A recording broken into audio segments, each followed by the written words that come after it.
मैं नरेंद्र भाई मोदी की सरकार का वजीर हूं और अब तक मेरा इतिहास है कि जिस पार्टी में मैं रहता हूं, जिस थाली में मैं खाता हूं, उस थाली के अंदर मैं छेद नहीं करता।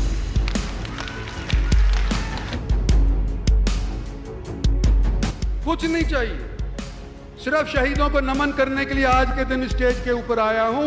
पार्टी से मुझे आज के दिन बहुत मिल रहा है, मुझे पार्टी से और कुछ नहीं। धनखड़ साहब का मैंने पहले ही कहा, बड़े सहनशील है। मैंने देखा है, ऐसे सहनशील नेता नहीं होते तो वो पार्टी नहीं चला सकते। हरियाणा है, ये ऐसा वैसा प्रांत नहीं है। हरियाणा के अंदर भी धाकड़ लोग रहते हैं, कई जगह के अंदर रहते हैं, अपने आप को 30 मार का समझते हैं और उनकी सुनी नहीं जाएगी तो आपे से बाहर भी हो जाते हैं। तो धनखड़ साहब सहनशील है बहुत, उनका मैं याद करूँ। मैंने देखा है, छोटी मोटी पार्टी की मीटिंग जो होती है, कोर ग्रुप वगैरह बोलते हैं, उसके अंदर होती है, देखता हूँ कि बाद में मेरे को गलत ना समझा जाए। मैं स्टेज से एक बात ये पहले पार्टी को कहना चाहता हूं कि मैं भारतीय जनता पार्टी का एमपी हूं। मैं नरेंद्र भाई मोदी की सरकार का वजीर हूं और अब तक मेरा इतिहास है कि जिस पार्टी में मैं रहता हूं, जिस थाली में मैं खाता हूं, उस थाली के अंदर मैं छेद नहीं करता। ये पहले ही स्पष्ट हो जानी चाहिए बात कि लोग कहीं कुछ कोई बात के अंदर। और दूसरी बात मैं यूं कहना चाहता हूं पार्टी को और धनखड़ साहब को, तो क्या मैं कहूं, ये तो मेरे साथी हैं। आपके बीच के अंदर कुछ संघ वाले भी बैठे होंगे, आपको पता नहीं, हो सकता है आपका पड़ोसी हो, जो रिपोर्ट करेंगे कि इसके ऊपर क्या हुआ। तो भाई मैं डबली सेफ होना चाहता हूं कि एक तरफ तो धनखड़ साहब कहें, एक तरफ से वो कहें, कहीं ऐसा ना हो बीच के अंदर मेरी बात बरगला दी जाए और खराब कर दी जाए। मैं क्या कहना चाहता हूं पार्टी से कि मैं इस स्टेज से कुछ नहीं मांग रहा। कोई सोचे कि ये इसलिए इसने करी है कि कुछ चाहता होगा, कुछ नहीं चाहिए, सिर्फ शहीदों को नमन करने के लिए आज के दिन स्टेज के ऊपर आया हूं। पार्टी से मुझे आज के दिन बहुत मिल रहा है, मुझे पार्टी से और कुछ नहीं चाहिए।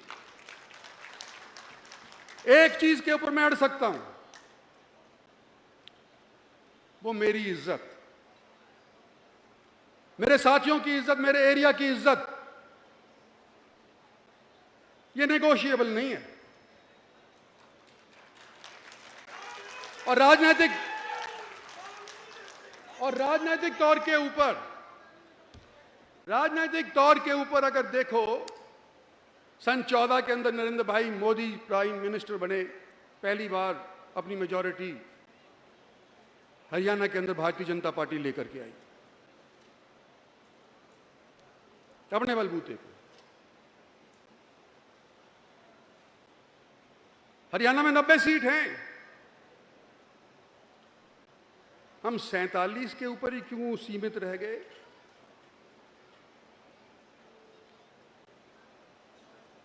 और अगर यूं देखा जाए कि जहां कांग्रेस पार्टी की तूती बोलती थी, जिस एरिया को आज के दिन हम और आप अपना कहते हैं, उसमें एक भी कांग्रेसी नहीं बचा। सारे के सारे लुढ़का दिए जनता ने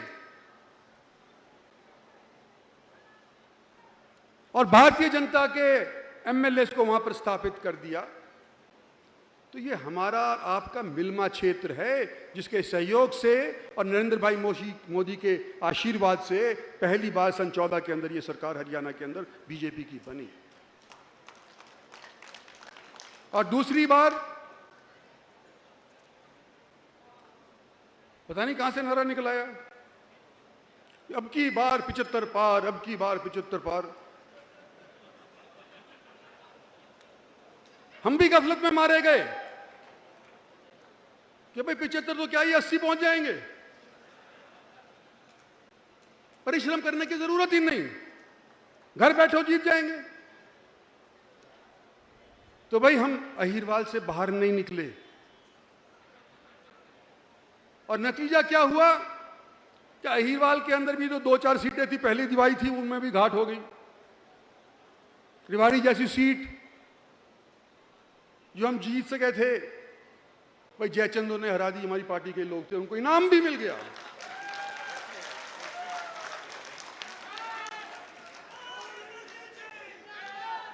और मैं क्या आपसे एक चीज पूछ सकता हूं कि क्या हम अहीरवाल तक की सीमित लड़े, नसीबपुर की ही लड़ाई लड़ेंगे या किसी दिन पानीपत की भी लड़ने के लिए चलेंगे?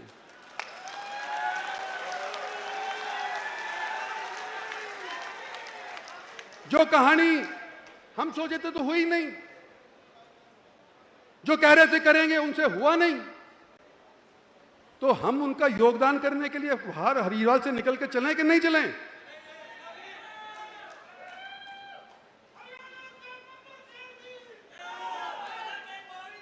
और ये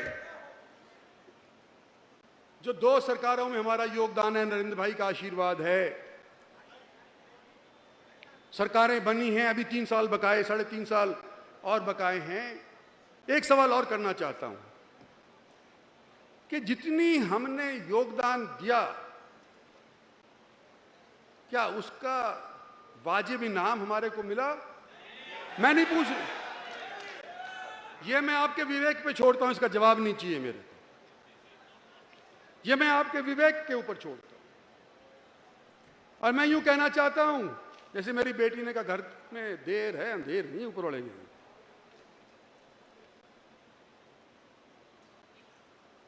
दूसरे, आज भारतीय जनता पार्टी और उनके नेता थोड़े से क्षेत्र के अंदर ही सिमट करके रह गए, हमारे वाला क्षेत्र के अंदर।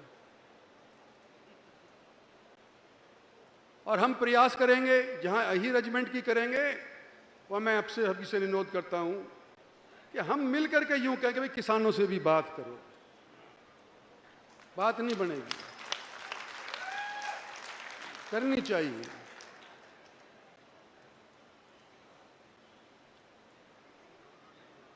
मैं जवानों को कुछ कहना चाहता हूं, भाई अपना इतिहास पढ़ो, समझो। आपकी अभी नई नई बुद्धि है, पूरी तरह से मैच्योर नहीं हुई है, क्या पता क्या निर्णय ले बैठो, उल्टा सीधा। लेकिन निर्णय लेने से पहले अपना इतिहास जरूर पढ़ो, ये मैं अपने नौजवान साथियों को कहना चाहता हूं। फिर ही जब ही आप सही फैसला ले पाओगे। मैं अपने भाइयों से भी कुछ कहना चाहता हूं, सगे भाइयों से इतना ही कहना चाहता हूं कि तुम भी सोचो, समय बदल रहा है, सोचो। और मैं अपने साथियों से कहना चाहता हूं,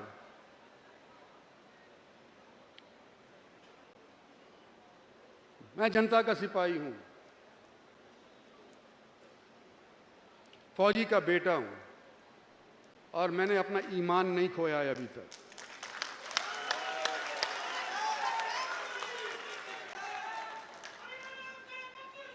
पिछले दिनों के अंदर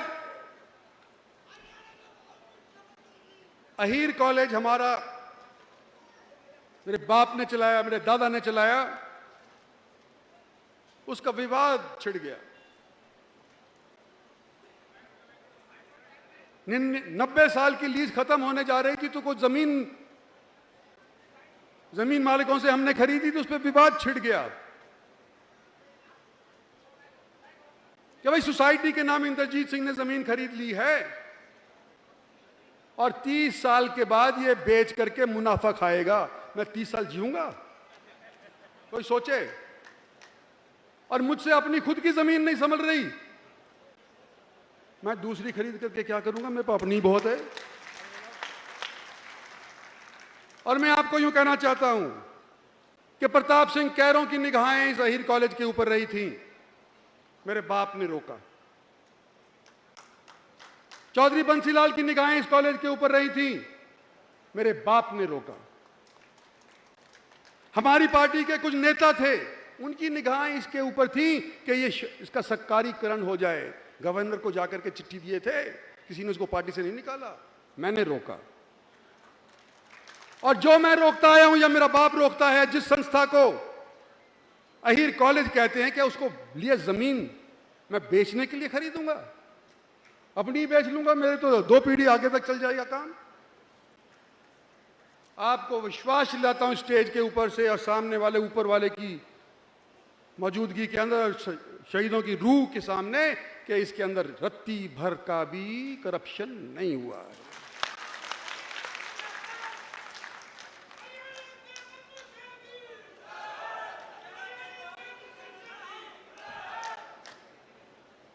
मेरे दुश्मन के बारे में भी कुछ कहना चाहता हूं। अगर अपनी जिंदगी में कोई दुश्मन ही नहीं बना पाया तो क्या आदमी?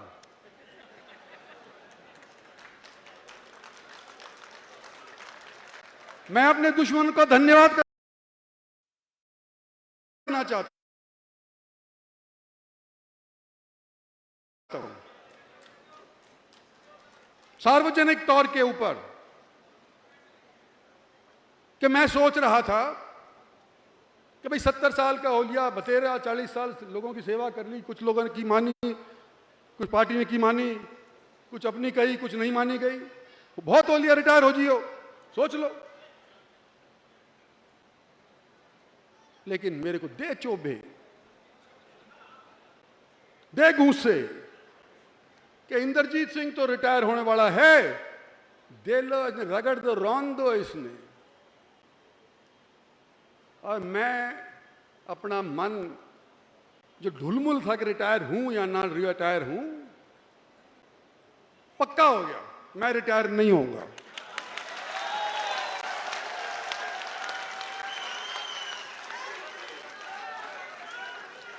आखिर क्यों?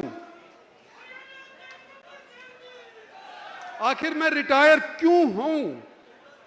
सेहत से दुरुस्त हूं, ना मेरे को कोई मेंटल प्रॉब्लम है, ना मेरे को ब्लड प्रेशर है, ना मेरे को मिर्गी आती है, और 50 साल के से किसी से दौड़वा करके देख लो, बराबर की दौड़ में पार नहीं जाऊं तो गलत कह रहा हूं? तो मैं रिटायर क्यों हूं? और एक सलाह भी देता हूं अपने दुश्मनों को कि मैं औरतों के खिलाफ, अपाहिजों के खिलाफ, मरीजों के खिलाफ नहीं लड़ता। कृपया आप लोग अपनी सेहत का ध्यान रखना, मौका फिर से मिलेगा मेरे साथ में लड़ने का।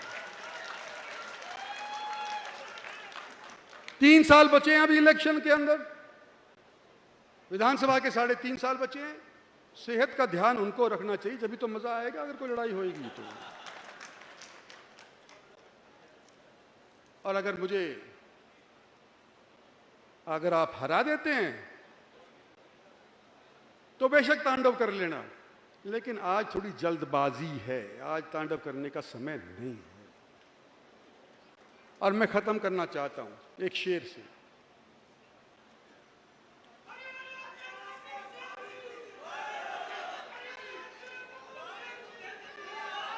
नटवर सिंह जी मेरे दोस्त नहीं, मेरे गाइड थे, समझ लो।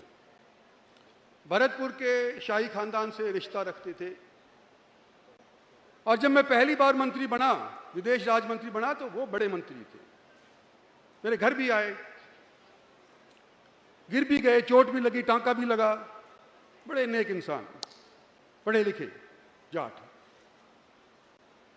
और उन्होंने मुझे एक शेर सुनाया जो कि आपके लिए मैं देना चाहता हूं। परवाना हूं, मुलाहिजा फरमाइए। परवाना हूं, शाम तो हो, शम्मा तो हो। परवाना हूं, शाम तो हो, शम्मा तो हो, जलने के लिए हूं तैयार, कुछ बात तो हो। तो आप लोगों का आज इतना भारी समूह देख करके एक चीज और कहना चाहता हूं जो हेनरी फोर्ड ने कही थी। हेनरी फोर्ड है जिसकी गाड़ी भी चलती है, मर गया बेचारा, अमेरिकन था। उन्होंने कहा था कि जब लोग इकट्ठे होते हैं तो वो शुरुआत होती है। वो शुरुआत आज आपने कर दी। इतने ज्यादा तादाद के अंदर इकट्ठे हो गए कि आधे से ज्यादा तो वहां मोड़ से ही उल्टे हो गए कि भाई कौन पैदल चलेगा 5-6 किलोमीटर, मोड़ से ही वापस हो गए। गाड़ियों में बैठ के हमने देखे। तो वो कहते हैं कि जब लोग इकट्ठे होते हैं तो शुरुआत होती है, जब लोग इकट्ठे रहते हैं तो तरक्की होती है, प्रोग्रेस, और जब लोग इकट्ठे काम करते हैं तो कामयाबी होती है। तो मैं आज आपसे यह कहना चाहता हूं कि पहली पौड़ी तो आपने आज के दिन साध ली, भाई इकट्ठे रहो और इकट्ठे काम करो। आने वाला समय आपका और हमका सभी का होगा। धन्यवाद और जय हिंद। हमसे जुड़े रहने के लिए हमारे YouTube चैनल को सब्सक्राइब करें और नई वीडियो की नोटिफिकेशन के लिए बेल आइकॉन को दबाएं। अगर आप ये वीडियो Facebook पर देख रहे हैं तो लाइक जरूर करें और ज्यादा से ज्यादा शेयर करें। धन्यवाद।